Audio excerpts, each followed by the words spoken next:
Fox 5, of course, has been following the developments of New York State CDPAP caregiver program quite closely. And as Fox 5's Richard Giacovas shows, some caregivers are still waiting to get paid. Unpaid. I got a pay stub in the mail for $0. Confused. This whole process has cost me hours of my life and stress. Frustrated. Both times they said a supervisor will call me back. No callbacks. My aides, my overnight aides called. Nobody's ever called them back. It's been weeks of back and forth for families and caregivers enrolled in the Consumer Protected Personal Assistance Program, or CDPAP.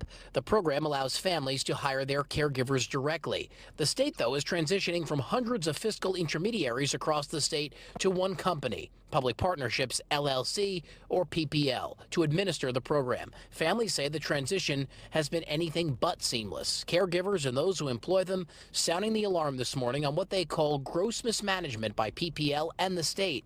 Tara Murphy has been a caregiver for 25 years for different families through CDPAP. This past week was the first time she has not been paid through the new program. I was in a relationship with my previous consumer who passed away, and I was homeless for a while, and I lived in my car for 2 weeks. I finally am in an apartment that I can afford and a car that I can afford, but I've had to make bi-weekly payment arrangements with my car company. And if I don't make that payment next week, I lose my car. Dawn Meany is a caregiver on Long Island who also hasn't been paid. 19 phone calls later, and she is still without a solution. It's not fair. It's not fair to my son and thousands of people who are suffering mentally, emotionally, physically, not to mention the people who are not receiving the care that they need.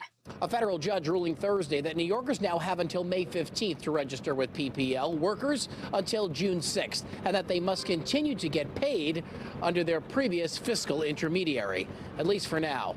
We're on the Upper East Side. Richard Giacovas, Fox 5 News.